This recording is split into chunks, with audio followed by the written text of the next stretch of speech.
Hey, what's up, everybody? Welcome to the Dolce Diet YouTube channel. And today, as we try and do on Fridays, we're answering your questions. We changed it up a little bit. We pulled questions from Instagram. As you may or may not know, every single day I host a live Q&A on Instagram.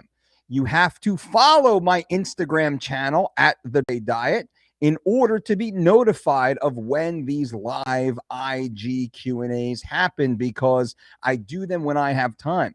So what I did, I pulled some fun questions from the IG Live that I will answer here for you on the YouTube channel. And if you give me enough thumbs up as I'm talking, I might even answer your questions. Let's get right to it. Now, first question. Fasted lifting. Is fasted lifting good? Does fasted lifting make sense? Is fasted lifting better or worse than fed lifting? And let's break this down briefly and honestly. We can train fasted. We can train fed. Fasted training will result in a good workout. Fed training will result in a good workout. Now, here's the point of difference. You can have a fasted PR in training as you can have a fed PR in training. Due to the glycolytic nature of high intensity resistance training, your fasted PR will never be the same as your fed PR, simply because you do not have the usable glucose stored as glycogen available for your fasted lifting. And some people say, but Dolce, I only have an hour first thing in the morning before I go to work. I understand that.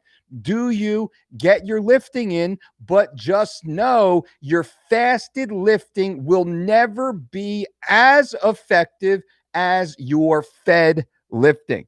Next question. Carbohydrates before bed, Dolce. What are your thoughts? Well, my thoughts are really based upon your goals. What are we trying to accomplish? And also having a basic understanding of your background and your health history. Now, what are your goals?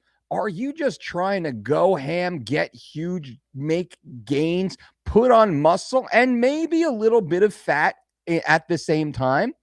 Then I would say carbs before bed, no problem, as long as they are high net nutrient carbs. What does that mean? That means no chocolate cake, no cookies, none of the highly processed crap that's out there. We don't even consider that. Anytime we talk about calories, we are speaking about high net nutrient calories.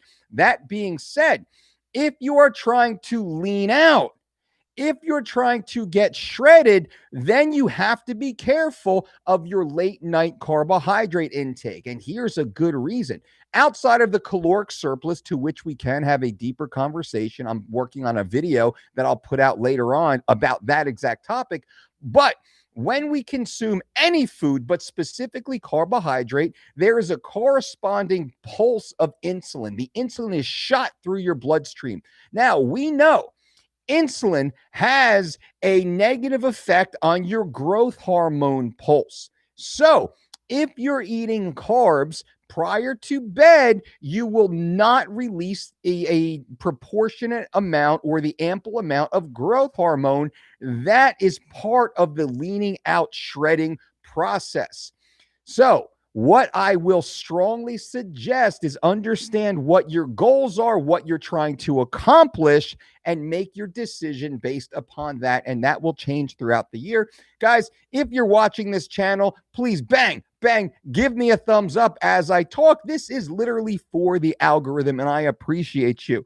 Question number 3, best training split. Now, best training split's going to go a lot of different ways, and I don't know what your goals are, what you're training for. Are you getting ready for a CrossFit competition, a powerlifting competition, a mixed martial arts competition, or are you simply trying to lure a member of the opposite or same sex for some sort of consensual relations. Whatever your goal may be, we want to talk about the training split in building higher levels of lean muscle tissue and reducing non-functional body fat, right? So that's what we'll talk about right now, getting lean and sexy.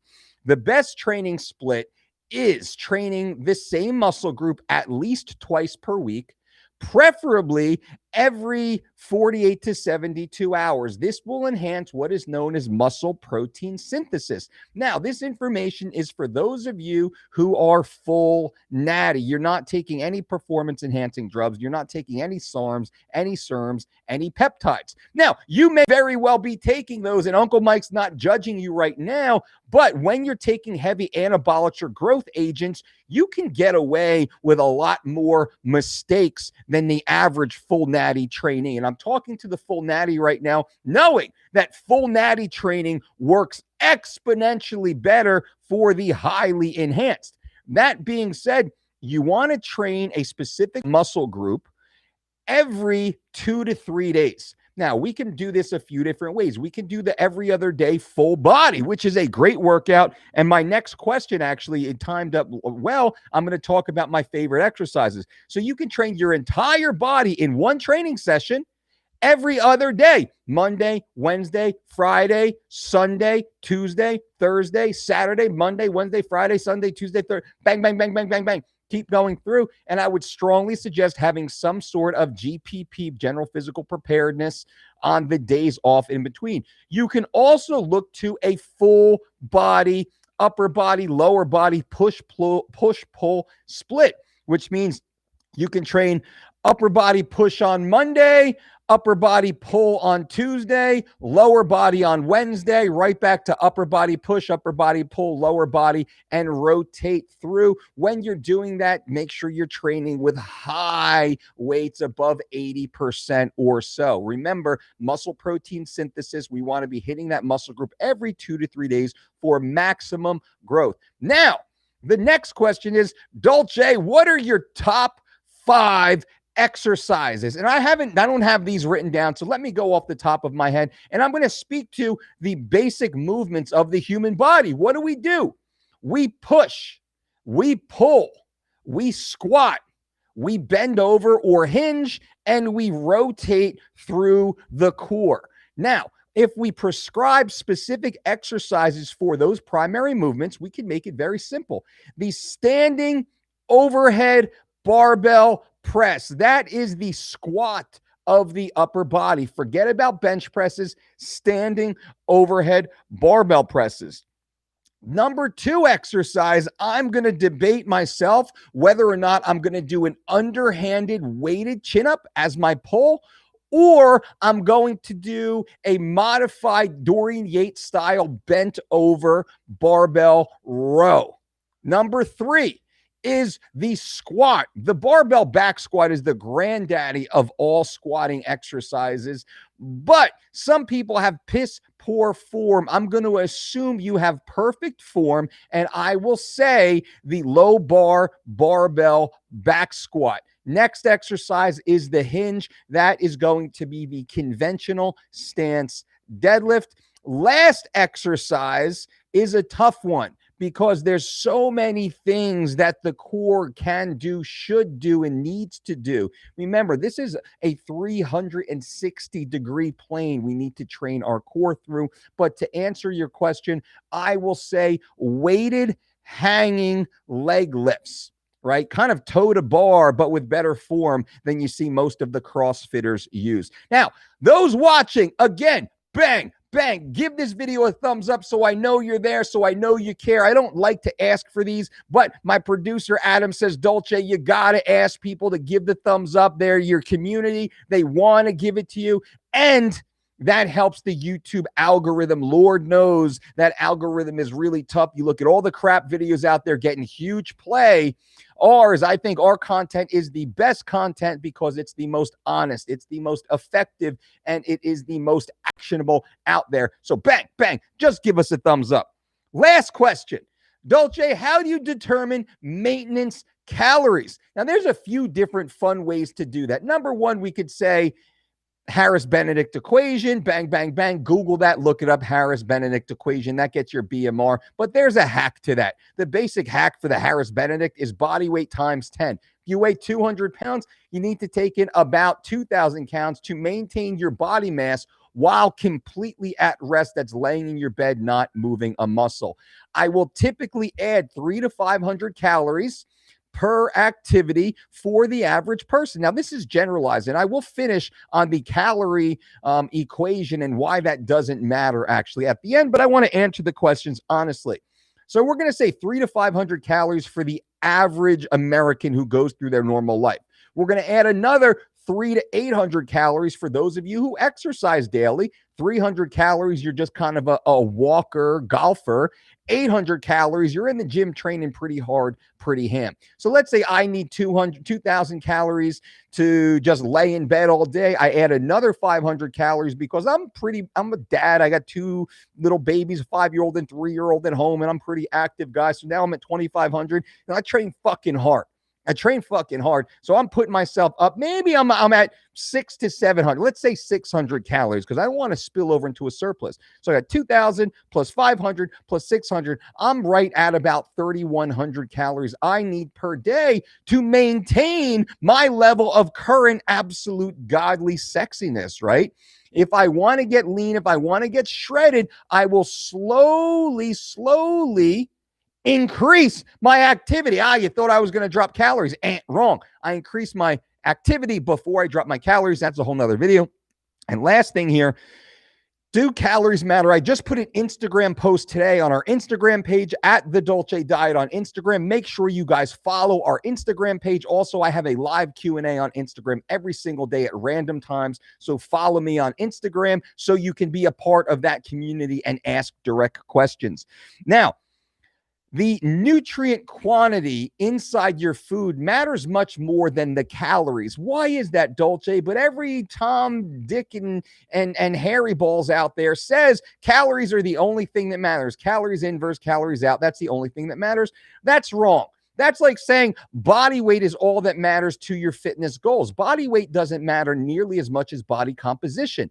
If you're only focused on calories, let's say you're eating 3,000 calories worth of semen. I mean, that's probably a lot of semen, and some of your friends probably guzzle a hell of a lot more than that. But I mean, let's just say it's a nutritive substance, some would say.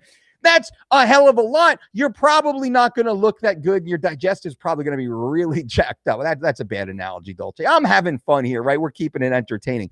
But let's say you're eating 3,000 calories of jelly donuts all day long. And then your absolute twin is eating 3,000 calories of wild-caught salmon all day long. Who's going to look better? Who's going to be leaner? Who's going to be stronger? And you both weigh 200 pounds. So the jelly donut eater is going to look like a jelly donut. The wild-caught salmon eater is going to look like a ripped, rugged machine. That makes sense. So this is the concept of the high net nutrient calories. I speak about high net nutrient calories. And any of you who pay attention to the things I speak about, you understand high net nutrient foods allow you to consume much lower total calories per day. You don't have to worry about counting calories. All these calorie counters out there, they're not focused on the most important thing, which is the micronutrients and the phytonutrients. Micronutrients are catalysts for all cellular activity. Guess what, human? You are a biological cellular organism. That's what you are. If you are not getting the proper calcium, magnesium, phosphorus, iodine, zinc, and so on through the list of micro and phytonutrients, you are not optimally building lean muscle tissue. You're not optimally digesting, absorbing, partitioning the food. You're not optimally thinking at a high cognitive level. Your visuospatial awareness will be off. Your proprioception will be off.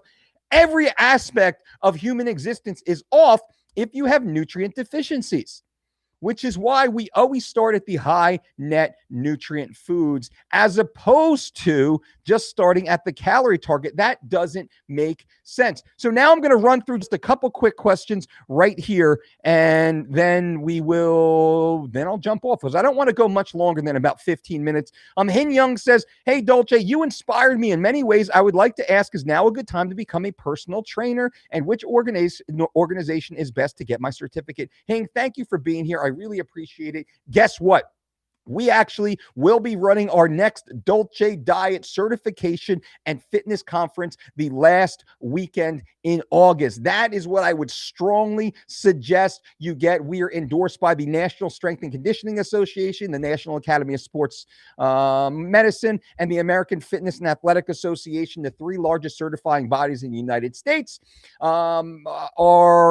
endorse our program, and we are a continuing education provider for them. You will see this come out next week. So that's what I would strongly suggest. It is a 3-day course. It is remote. Right here, I'm here, right here. Lindsay Howard, MSRD, CSCS, our lead dietitian, will be a part of it. Excuse me. I'll have a few guest speakers in here also. I teach you everything you need to know. Everything you need to know about nutrition, about dietetics, but also building your business. This is the one thing we do that nearly no other organization does. We teach you how to actually build your business, how to create cash flow, how to monetize, but most of all, how to deliver value to your community so you can actually run a great business. Let's see. Mr. Russ says, what are some pieces that are a must in a garage gym? Mr. Russ, the first and most important thing is your flooring. Because the gym flooring will dictate the type of implements you can then bring in, right? Most people, they think about maybe a barbell and steel plates or kettlebells and all this different stuff, but then they're looking down and they're like, I got to be careful the way I put my plates down because they didn't think about their gym flooring. I'm looking out here on 2,000 plus square feet. I'm going to do my gym review for you guys here coming soon. I'm excited about that. But I'm looking out at my gym floor. My gym floor is 1/2-inch trailer mats. You can get trailer mats. You can get stall mats. You can get barn mats. Do not pay the high price for gym mats. It's the exact same rubber, the exact same material. But when you call it a stall mat or a trailer mat, the price goes down to 1/3. These are heavy. They're 3x6s, I think. 3x6s or 3x4s, I forget. They're rectangles. Gym floor is the most important thing. From there, you can really start to slowly build on top of that. What else do you think? Hung, you got it. I appreciate that.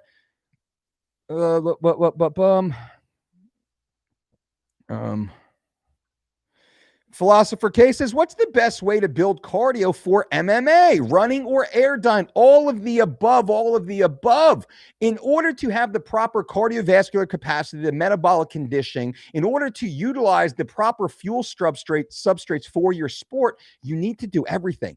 I am an advocate of low intensity, steady state cardiovascular activity to improve your overall aerobic base. That is fasted first thing in the morning for 30 to 90 minutes, on average 45. That is an excellent way to teach your body how to oxygenate the blood supply and create and transport nutrients and also remove waste.